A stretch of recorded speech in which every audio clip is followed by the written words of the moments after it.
کی شان شوکتوں سے الگ، دوسری سب نبوتوں سے الگ۔ السلام علیکم ورحمۃ اللہ وبرکاتہ۔ ان الحمد للہ نحمده ونستعینه ونستغفره ونعوذ بالله من شرور انفسنا ومن سيئات اعمالنا، من يهده الله فلا مضل له ومن يضلل فلا هادي له، اشهد ان لا اله الا الله وحده لا شريك له واشهد ان محمدا عبده ورسوله، اما بعد، اعوذ بالله من الشيطان الرجيم، بسم الله الرحمن الرحيم، انا اعطيناك الكوثر فصل لربك وانحر ان شانئك هو الابتر۔ دین اسلام کفر اور شرک کے اندھیروں کو مٹاتے ہوئے اس کائنات کو نور ایمان سے روشن کر رہا ہے۔ اسلام پھیل رہا ہے اور اس کے دامن میں بہت سی دنیا پناہ لے رہی ہے۔ وہ جن کو زندگی میں سکون کی دولت نصیب نہیں تھی، جنہوں نے دنیا میں سب کچھ کر کے دیکھ لیا لیکن ان کے دل کی دنیا ویران رہی، اسلام وہ نعمت ہے کہ جس کے دل میں یہ نعمت، یہ نور ہدایت آ جاتا ہے، اس کی زندگی میں بہاریں اور سکون کی دولت آ جاتی ہے۔ جب اسلام پھیلتا ہے، پھلتا ہے، پھولتا ہے تو دشمنان اسلام کو تکلیف ہوتی ہے۔ دشمنان اسلام غیظ و غضب کی آگ میں جلتے ہیں اور اسلام کو مٹانے کے لیے مختلف ہتھ کنڈے استعمال کرتے ہیں۔ ان کی ان حرکتوں سے، اسلام کو دبانے کی کوششوں سے اسلام اتنا ہی ابھرتا ہے، اسلام اتنا ہی پھیلتا ہے۔ یہ اپنی نامراد ناکام کوششیں کر کے خود ذلت کی دلدل میں گر جاتے ہیں۔ یہود و نصارہ، کفار، اسلام کے دشمن، آپ دیکھیں گے کبھی تو وہ قرآن حکیم کی توہین کرتے ہوئے نظر آئیں گے، قرآن پاک کو آگ لگاتے ہوئے، جلاتے ہوئے نظر آئیں گے، اس لیے کہ ان کی نسل کے لوگ قافلہ در قافلہ اسلام کے دامن میں پناہ لے رہے ہیں، مسلمان ہو رہے ہیں۔ ان کے ملکوں میں اسلام تیزی سے پھیلنے والا دین بن رہا ہے۔ انہیں مشورہ دینے والے دے رہے ہیں کہ مزید 10-20 سالوں میں تمہارے ملکوں میں سب سے بڑا دین وہ اسلام ہوگا۔ وہ اپنی اس خفت کو مٹاتے ہیں، وہ بوکھلاہٹ کا شکار ہیں، اور جب انسان بوکھلاہٹ کے شکار ہو کے کوئی کام کرتا ہے تو عقل اس کے پلے نہیں رہتی۔ قرآن حکیم کو جلا کر، آگ لگا کر، توہین کر کے وہ اللہ کے غیر و غضب کو بھی دعوت دیتے ہیں، اور مسلمان ان کی حقیقت، اسلام کی حقیقت اور زیادہ واضح ہو کر لوگوں کے اسلام میں داخل ہونے کا ذریعہ بنتی ہے۔ یہ شر کا پہلو اپناتے ہیں، لیکن اس شر میں سے بھی خیر نکلتی ہے کہ لوگ اس دین کو پڑھنے لگتے ہیں، قرآن حکیم کی تلاوت کرتے ہیں، اس کے تراجم کو پڑھتے ہیں اور اسلام کے نور سے مزین ہو جاتے ہیں۔ کبھی آپ دیکھیں گے کہ کفار رسول اللہ صلی اللہ علیہ وسلم کی توہین آمیز تصویریں اور خاکے بناتے ہیں، ان کو اپنے اخبارات میں، جرائد میں، ٹیلی ویژن میں چھاپتے ہیں، پرنٹ کرتے ہیں، بانٹتے ہیں، نشر کرتے ہیں، اور اب تو معاملہ سکولوں کی سطح تک آ گیا ہے۔ وہ اسلام سے اتنے خوف زدہ ہو گئے ہیں کہ وہ اپنے بچوں کو اسلام مخالف جذبات پر پروان چڑھاتے ہیں اور جب ان سے پوچھا جائے یہ کیوں، تو جواب دیتے ہیں یہ اظہار رائے کی آزادی ہے۔ اظہار رائے کی آزادی ہے تو بچپن سے اپنے بچوں کو آپ یہ کیوں پڑھاتے ہیں؟ ان کے ذہن میں اسلام دشمنی ابتدا سے کیوں ڈال رہے ہیں؟ جب وہ جوان ہوں گے، اپنی رائے کا اظہار کرنے کے قابل ہوں گے، اپنی رائے قائم کرنے کے قابل ہوں گے تو وہ قائم کر لیں گے۔ یہ اسلام سے خوف زدہ ہو کر اسلام دشمنی کا درس معصوم بچوں کے ذہنوں میں ڈالتے ہیں۔ اور قرآن حکیم نے یہ حقیقت تو ہمیں بہت پہلے ہی بتا دی تھی، یریدون لیطفئوا نور اللہ بافواہہم واللہ متم نورہ ولو کرہ الکافرون۔ یہ اپنی پھونکوں سے اسلام کے چراغ کو بجھانا چاہتے ہیں، اسلام کے نور کو مٹانا چاہتے ہیں۔ یہ کافر جتنی مرضی غیظ و غضب کا شکار ہو جائے، اللہ اس نور کو ضرور پورا کرے گا۔ ایک وقت ضرور آئے گا کہ کفار کے یہ ممالک، اس میں سب سے بڑا اور سب سے زیادہ پھیلنے والا اور سب سے زیادہ اکثریت والا دین اسلام ہوگا، کیونکہ انسانیت کے لیے راہ ہدایت، راہ نجات، دنیا اور آخرت کے تمام غموں سے نجات کے لیے کنجی ایک ہے اور وہ اسلام ہے۔ اور یہ ظالم پہچان چکے ہیں کہ اسلام پھیل رہا ہے، لہذا اسلام کے خلاف ان کی پلاننگ، ان کی سازشیں وہ جاری اور ساری ہیں۔ فرانس میں سرکاری سطح پر رسول اللہ صلی اللہ علیہ وسلم کے توہین آمیز خاکے ان کی بلڈنگوں پر، ان کی عمارتوں پر نشر کیے جا رہے ہیں، وہ بینر لگائے جا رہے ہیں، وہ تصویریں آویزہ ہیں، اور یہ سب کچھ فرانس کے صدر کے آرڈر پہ کیا جا رہا ہے۔ رسول اللہ صلی اللہ علیہ وسلم کی یہ توہین جب کفار کی طرف سے ہم دیکھتے ہیں تو یہ حقیقت ہمارے سامنے آ جاتی ہے کہ ہر دور کے کافر نے رسول اللہ صلی اللہ علیہ وسلم سے بغض و عناد رکھا۔ جب آپ نے قولوا لا الہ الا اللہ کا پیغام دیا تو کفار مکہ نے، کسی نے ساحر کہا، جادوگر کہا، کاہن کہا، نعوذ باللہ کسی نے کذاب کہا، کسی نے آپ پر کوئی تہمت لگائی اور کسی نے کوئی تہمت لگائی، کسی نے شاعر کہا۔ پیارے نبی صلی اللہ علیہ وسلم ان ظالموں کی یہ گفتگو سنتے رہے اور صبر کرتے رہے۔ صبر کے دامن کو آپ نے تھامے رکھا اور اسلام کے پیغام کو نشر کرتے رہے۔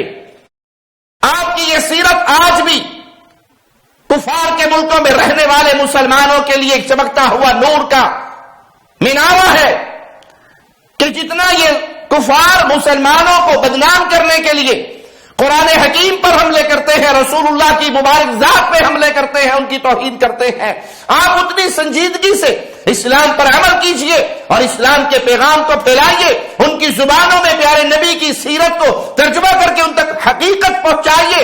ان کا دجالی میڈیا ان کے سامنے اسلام کو بدنام کر رہا ہے تو آپ اسلام کی اصل صورت ان کے سامنے رکھیے۔ مالک کا فرمان، قد نعلم انه لا يحزنك الذي يقولون فانهم لا يكذبونك ولكن الظالمين بآيات الله يجحدون۔ یہ ظالم آپ کو، آپ کے اوپر جو جملے کس رہے ہیں، آپ کو جن ناموں سے پکار رہے ہیں، کوئی شاعر کہتا ہے، کوئی جادوگر کہتا ہے، کوئی کاہن کہتا ہے، ہم جانتے ہیں کہ آپ کو ان باتوں سے دکھ ہوتا ہے، تکلیف ہوتی ہے، لیکن یہ آپ کو نہیں جھٹلا رہے، حقیقت میں یہ اللہ کی آیات کو جھٹلا رہے ہیں، یہ اللہ کی آیات کا انکار کر رہے ہیں۔ اللہ یہ پیغام دے رہا ہے کہ تم میرے رسول کے ساتھ یہ سلوک کر کے مجھ سے دشمنی لے رہے ہو اور میری آیات کا انکار کر رہے ہو۔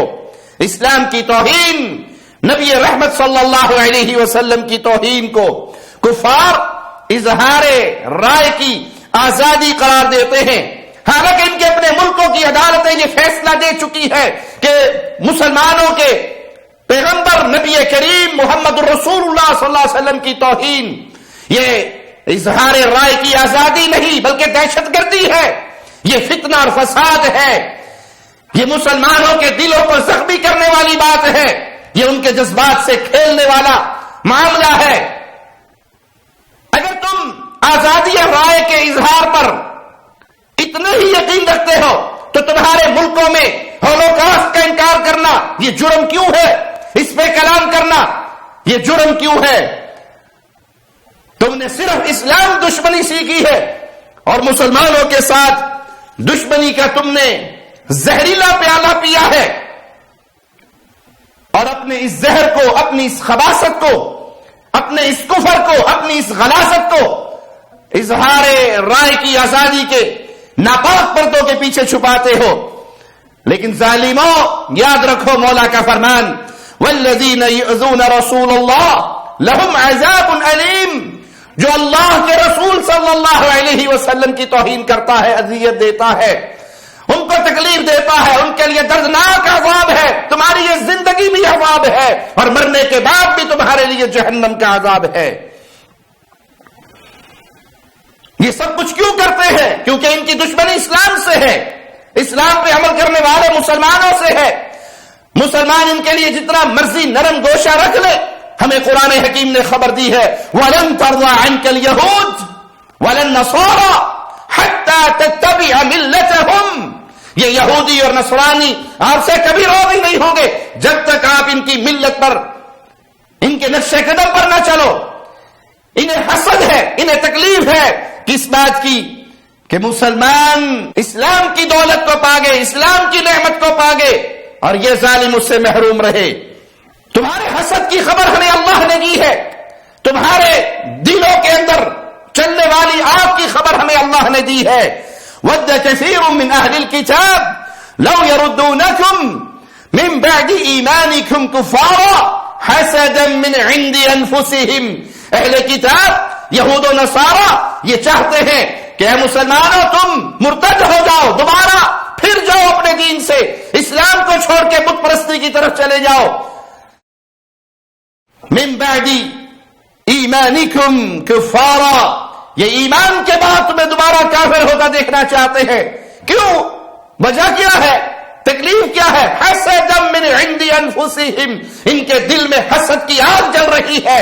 یہ اس حسد کی آگ میں جلتے ہوئے یہ چاہتے ہیں کہ مسلمان اسلام کو چھوڑ کر کفر کے راستے کو اپنا لے۔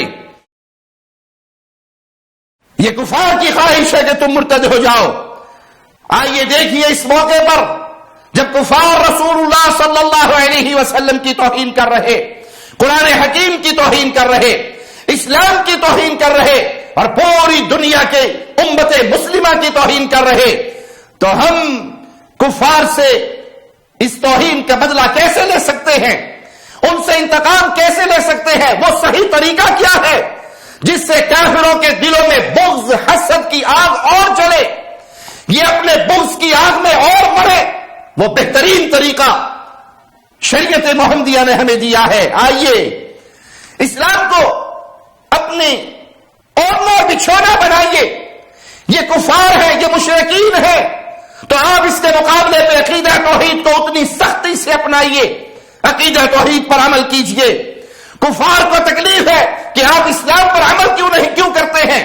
کفار کو تکلیف ہے کہ آپ اسلام پہ عمل کیوں کرتے ہیں؟ آپ اتنی ہی شدت اور سختی سے اللہ اور اس کے رسول کی فرمانبرداری کیجئے۔ انہیں پردے سے آگ لگتی ہے، ہر بیٹی کو پردہ کروائیے، اپنی بیویوں کو پردہ کروائیے، اپنی بہنوں کو پردہ کروائے۔ کوئی مسلمان عورت بغیر نقاب کے، بغیر حجاب کے باہر نہ نکلے تاکہ ان کے غیظ و غضب میں اور اضافہ ہو۔ ان کو تکلیف ہے مسلمانوں سے، ان کو اوریجنل مسلمانوں سے تکلیف ہے، جذباتی مسلمانوں سے تکلیف نہیں۔ تو حقیقی مسلمان بنیے، کتاب و سنت کو اپنا اوڑھنا بچھونا بنائیے، اس کے مطابق اپنے بچوں کی تربیت کریں، اپنی عورتوں کی تربیت کریں، اپنے گھر کا رنگ اسلامی بنائیں۔ یہ اصل انتقام ہے ان کفار سے۔ ان کی آگ میں، ان کے غیظ میں، غضب میں، ان کے بغض اور عداوت میں اتنا ہی اضافہ ہوگا جتنے آپ اصلی مسلمان بنیں گے۔ نبی کریم صلی اللہ علیہ وسلم کا دفاع اور آپ سے محبت، اس جذبات کو 24 گھنٹے اپنے دل میں تازہ رکھیں۔ دنیا کے ہر بندے کی بات کو ٹھکرا دے، محمد رسول اللہ صلی اللہ علیہ وسلم کی کسی حدیث کا انکار نہ کریں۔ یہ نہ ہو کہ صرف جذباتیت کی بنیاد پہ ہمیں رسول اللہ صلی اللہ علیہ وسلم کی محبت ریئیکشن کی صورت میں ہمیں یاد آئے کہ انہوں نے ہمارے نبی کی توہین کی، اب ہم مقابلے پر نکلے؟ نہیں، ہر وقت اپنے دل میں مصطفیٰ کی محبت، پیارے نبی کا پیار، اس کو جگا کر رکھے، جذباتیت کی بنیاد پہ نہیں کہ 2-4 دن کے لیے آپ کو رسول اللہ صلی اللہ علیہ وسلم کا پیار یاد آئے اور پھر جب معاملات ٹھنڈے ہو جائیں واپس اپنی زندگیوں پہ لوٹ جائیں۔ وہ ہمارے ایک ساتھی نے ہمیں واقعہ سنایا، جب ایک تحریک چلی نظام مصطفیٰ کے نفاذ کے لیے تو ایک جلوس نکل رہا، اور جلوس کی قیادت ایک شرابی نے سنبھال لی، اور ایک چوراہے پہ کھڑے ہو کے اس نے تقریر شروع کر دی اور کہنے لگا کربلا میں محمد حسین نے گردن کٹوا دی تھی، ہم مصطفیٰ کے لیے یہاں سارے گردنیں کٹوا دیں گے۔ اس مسکین کو سیدنا حسین رضی اللہ عنہ ورضا کا نام نہیں آتا، اس کو پتہ نہیں کہ اسلام نے اس نشے کو حرام کیا ہے، وہ اسلام کو جانتا نہیں، صرف جذباتیت میں تحریک کے طور پہ اس اسلام کے لیے وہ کھڑا ہو گیا۔ حقیقی زندگی اس کی اسلام سے خالی ہے، تو کفار رسول اللہ صلی اللہ علیہ وسلم کی توہین کرے تو اس موقع میں صرف اسلام یاد نہیں آنا چاہیے، بلکہ مصطفیٰ کا پیار، آقا علیہ السلام کی محبت، آپ کے نقش قدم پہ چلنا، یہ ہماری زندگیوں کا مقصد ہو۔ ہم ایک ایک قدم میں محمدی بنے، ان کو ایک محمد صلی اللہ علیہ وسلم سے تکلیف ہے، پوری کائنات کے مسلمان محمدیت کے رنگ میں رنگ جائیں۔ جب کفار یہ دیکھیں گے ان کے غیظ و غضب میں اور اضافہ ہوگا، وہ اپنے غصے کی آگ میں اور جلیں گے۔ یہ اصل انتقام ہے، ان گستاخوں سے لینے کا طریقہ ہے جنہوں نے میرے آقا کی گستاخی کی، میرے نبی کی گستاخی تو ایک کتا بھی برداشت نہیں کر سکا۔ تاریخ میں یہ واقعہ موجود ہے، ایک عیسائی راہب رسول اللہ صلی اللہ علیہ وسلم کی توہین کرتا ہے، کتا اچھل کے اسے پکڑتا ہے، کاٹتا ہے اور جھنجھوڑتا ہے، لوگ اسے چھڑا دیتے ہیں۔ کوئی کہنے والا کہتا ہے تو نے محمد رسول اللہ صلی اللہ علیہ وسلم کی توہین کی، اس لیے اس کتے نے تجھ پہ حملہ کیا۔ وہ کہا نہیں، میں ہاتھ کے اشارے کر رہا تھا، یہ کتا سمجھا شاید میں اس پہ حملہ کرنے لگا ہوں، اس لیے اس نے مجھ پہ اٹیک کیا۔ اس نے پھر میرے پیارے آقا کی توہین والے جملے کہے، کتے نے رسی توڑوائی اور اس کو گلے سے پکڑا اور اس وقت تک جھنجھوڑتا رہا جب تک وہ ہلاک نہیں ہو گیا۔ میرے نبی کے دفاع میں عورتیں، بچے، میرے نبی کے دفاع میں پیارے نبی کے سارے صحابہ، پوری امت قربان ہونے کے لیے تیار ہے۔ یہ دفاع مصطفیٰ کا معاملہ ہے، کوئی چھوٹا ماجرا نہیں۔ لیکن اے پیارے بھائی، اصل دفاع مصطفیٰ یہ ہے کہ نبی کی حدیث کا دفاع اپنے گھر میں کرو، اپنے کاروبار پہ کرو، اپنے جسم پہ کرو، زندگی کے ایک ایک لمحے میں رسول اللہ صلی اللہ علیہ وسلم کے نظام کو نافذ کرو۔ بعض لوگ بے علمی میں، جذبات میں آ کے ایک بہت بڑی غلطی کرتے ہیں، خاص طور پہ ایسے موقعوں پہ جب اللہ کے نبی کی توہین کا کوئی ماجرا ہو، کافر ایک خاکہ بنا دیتا ہے یا قرآن حکیم کی توہین کا ایک کلپ بنا دیتا ہے، تصویر بنا دیتا ہے، سوشل میڈیا پہ ہر آدمی پھر اس کے اوپر لکھتا ہے لعنت کر کے شیئر کریں۔ بھائی، اس کافر نے، اس نصرانی نے، اس یہودی نے، اس مشرک نے اسلام کی توہین کے لیے یہ تصویر بنائی تاکہ یہ پوری دنیا میں پھیلے، اور آپ اس کو ہر مسلمان لعنت کر کے شیئر کرو، لعنت کر کے شیئر کرو، لعنت بھیج کے شیئر کرو۔ اتنا شیئر وہ نہیں کر سکا جتنا آپ نے کیا۔ آپ نے تو ان کافروں کا مقصد پورا کیا۔ کوئی تصویر آپ کے سامنے آئے، کوئی کلپ آپ کے سامنے آئے جس میں مصطفیٰ کی توہین ہو صلی اللہ علیہ وسلم، قرآن حکیم کی توہین ہو، اسلام کی توہین ہو، تو اس کو فارورڈ نہ کریں، آگے نہ بھیجیں، بلکہ اس کو وہیں پہ ڈیلیٹ کر دے، روک دے، تاکہ کافروں کا مقصد پورا نہ ہو اور وہ تصویر لوگوں میں نہ پھیل سکے۔ اس موقع پر آپ دیکھیں گے وہ ظالم جو وحدت ادیان کے لمبردار ہیں، ان کے منہ میں لولی پاپ ہے اور وہ خاموش بیٹھے ہیں، جو عیسائیوں کے کرسمس پر کیک کاٹتے ہیں، ان کے گرجا گھروں کا طواف کرتے ہیں، اور آج اس توہین پر ان کی زبان سے ایک جملہ نہیں نکلتا۔ کیوں؟ اس لیے کہ ان کے مفادات پر چوٹ پڑتی ہے۔ اگر یہ حرکت مسلمان عوام میں سے بھی کوئی شخص کر دیتا جو اسلام میں حرام ہے، یعنی رسول اللہ صلی اللہ علیہ وسلم کی توہین ہو، تو کوئی بدلہ لیتے ہوئے عیسیٰ علیہ السلام کی توہین نہیں کر سکتا۔ کہیں قرآن کی توہین ہو تو وہی سلوک آسمانی کتاب انجیل کے ساتھ نہیں ہو سکتا۔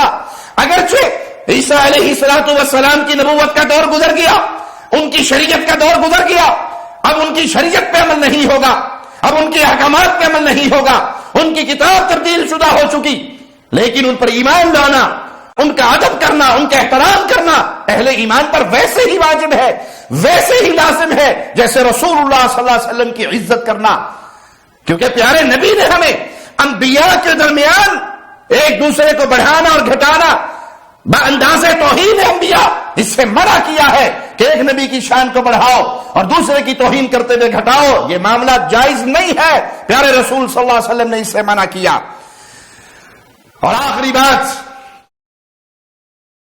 ایک دکاندار آپ کے باپ کا دشمن ہے، آپ کے باپ کو گالی دیتا ہے، آپ کی قوم کو گالی دیتا ہے، آپ کی نسل کو گالی دیتا ہے، اور آپ اس کی دکان پر کبھی نہیں جائیں گے، اس سے تجارتی بائیکاٹ کریں گے، نہ اس کو سودا بیچیں گے، نہ اس سے سودا خریدیں گے، کیونکہ وہ آپ کا دشمن ہے، آپ کے باپ کا دشمن ہے۔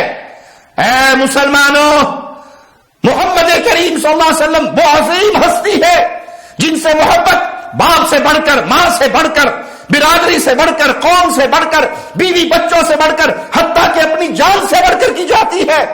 عمر رضی اللہ عنہ نے یہی تو کہا تھا، میں کائنات میں ہر چیز سے بڑھ کر آپ سے پیار کرتا ہوں سوائے اپنی جان کے۔ آپ نے کہا عمر تیرا ایمان پورا نہیں ہوا۔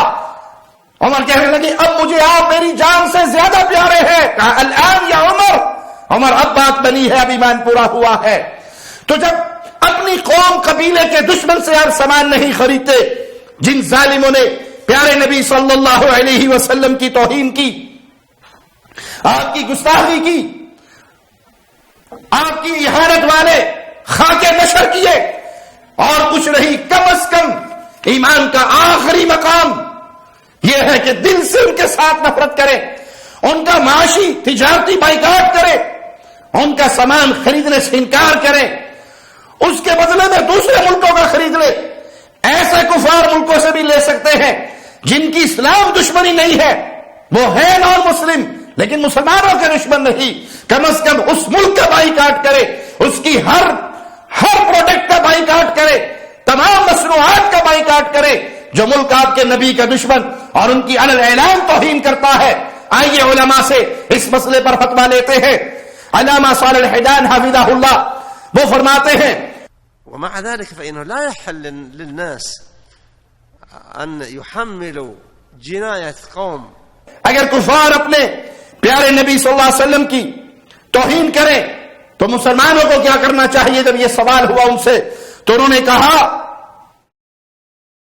سفارت خانوں پہ حملے کرنا، مظاہرات کرنا، مسلمان ملکوں میں فتنہ و فساد پھیلانا یہ درست نہیں ہے، لیکن ہاں ان کا معاشی تجارتی بائیکاٹ کرنا چاہیے، کیونکہ آج کے دور میں آپ کی جنگ، اسلحے کی جنگ سے زیادہ شدید جنگ، زیادہ اثر والی جنگ وہ تجارتی جنگ ہے۔ تو ان کے سامان خریدنے سے انکار کرے، بائیکاٹ کرے۔ اور یہ مادہ پرست کفار جب ان کو تکلیف پہنچے گی تجارت کے حوالے سے، مال کے حوالے سے، یہ گھٹنے ٹیکیں گے، اور مسلمانوں نے بارہا اس کا تجربہ بھی کیا ہے۔ علامہ عبد الرحمن بن ناصر البراق حفظہ اللہ فرماتے ہیں، الرسول صلی اللہ علیہ وسلم یجب احترامه، کہ رسول اللہ صلی اللہ علیہ وسلم کا احترام، عزت و تکریم واجب ہے، کیونکہ یہ مولا کا ارشاد ہے لِتُؤْمِنُوا بِاللَّهِ وَرَسُولِهِ وَتُعَزِّرُوهُ وَتُوَقِّرُوهُ، تم اللہ اور اس کے رسول پر ایمان لاؤ اور اس کی مدد کرو، اس کا ادب کرو۔ رسول اللہ پر ایمان لانا، ان کا ادب کرنا، ان کی عزت کرنا، ان کا دفاع کرنا، یہ اہل ایمان پر واجب ہے۔ کفار اللہ اور اس کے رسول کے دشمن ہیں تو ان کا بغض دل میں رہے، لیکن انہیں اسلام کی دعوت بھی دے، اسلام کا پیغام بھی ان تک پہنچائے۔ اگر کفار نبی کریم کی توہین کرے تو پھر وہ واجب ہے مسلمانوں پر کہ وہ رسول اللہ صلی اللہ علیہ وسلم کا دفاع کرے، کفار کی اس حرکت کا جواب دے، اپنے تمام تر اختیارات کو استعمال میں لائیں۔ کفار کی بہت بری حرکت جو ان کے دلوں میں رسول اللہ کے چھپے ہوئے بغض کو ظاہر بھی کرتی ہے، وہ گستاخانہ خاکے بنانا، انہیں نشر کرنا، تو ہم پر واجب ہے کہ ہم ان کفار کے خلاف ہر وہ قدم اٹھائیں جس سے یہ اپنی اس خباثت سے باز آ جائیں. اور آج کے دور میں اقتصادی بائیکاٹ کے بہت قوی اثرات ہوتے ہیں. فرانس کا اپنی عمارتوں پر رسول اللہ صلی اللہ علیہ وسلم کے توہین والے خاکے آویزاں کرنا مسلمانوں سے جنگ کرنے کے مترادف ہے. تو کم از کم ہر مسلمان کو شدت سے اس کا بائیکاٹ کرنا چاہیے. علامہ صالح الفوزان حافظہ اللہ، ان سے جب یہ سوال ہوا کہ آج کفار مسلمانوں کے پیارے نبی صلی اللہ علیہ وسلم کی توہین کر رہے ہیں. يا اخوان هذا ما هو بجديد، عهد النبي صلى الله عليه وسلم يقولون ساحر كذاب كاهن. تو انہوں نے کہا کہ یہ کوئی نئی بات نہیں. کفار مکہ نے بھی اللہ کے نبی صلی اللہ علیہ وسلم کی توہین کی. انہوں نے ساحر کہا، جادوگر کہا، کاہن کہا، شاعر کہا. تو اللہ نے صبر کا حکم دیا. اس بنیاد پر بڑی پیاری نصیحت ہے علامہ فوزان حافظہ اللہ کی. اس بنیاد پر اپنے ملکوں کے اندر مظاہرے کرنا، اپنی فوج اور اپنی پولیس سے ٹکرانا، ان میں قتل و غارت کا بازار گرم کرنا، یا بلڈنگوں کو آگ لگانا، یا سفارت خانوں کو آگ لگانا جس سے فتنہ فساد کی آگ کو ہوا لگے، یہ درست نہیں ہے. اور اس میں اسلام کی توہین بھی ہے کہ کفار کو موقع ملے گا اور وہ کہیں گے دیکھو مسلمانوں کا کیا حال ہے. یا وہ کفار جو مسلمان حکومتوں سے امن و امان کے معاہدے کر کے مسلمان ملکوں میں رہ رہے ہیں، ان کو قتل کرنا، نہتوں کو قتل کرنا، یہ درست نہیں ہے. جو درست کام ہے وہ یہ کہ آپ اسلام سے جڑے، اللہ کی توحید کو اپنائیں، رسول اللہ کی محبت کو اپنائیں. اور یہ جرم جو ظالموں نے کیا ہے یہ بہت بڑا جرم ہے. اس جرم پر مسلمان خاموش نہیں رہ سکتے. اسلام کے ساتھ تمسک کیجئے. جتنا قوت کے ساتھ آپ اسلام کو اپنے سینے سے لگائیں گے، اسلام کو اپنے جسم پر، اپنے گھر پر، اپنے کاروبار پر نافذ کریں گے، اتنا ہی کفار کے دلوں میں بغض کی آگ کو آپ اور انتقامی شکل میں ان سے انتقام لے سکیں گے. اللہ سے دعا ہے اللہ ہمیں پیارے رسول صلی اللہ علیہ وسلم کی محبت عطا فرمائے، دین پہ قائم رکھے، ایمان پہ قائم رکھے، مصطفیٰ کے پیار پہ قائم رکھے. ہمارے لہو کا ایک ایک قطرہ پیارے نبی صلی اللہ علیہ وسلم کے دفاع کے لیے اللہ قبول فرمائے اور شہادت کی موت دے کے ہمیں جنت الفردوس کا مہمان بنائے. اقول قولی ھذا واستغفر اللہ لی ولکم ولسائر المسلمین. شب گریزاں ہوگی آخر جلوائے خورشید سے، یہ چمن معمور ہوگا نغمائے توحید سے.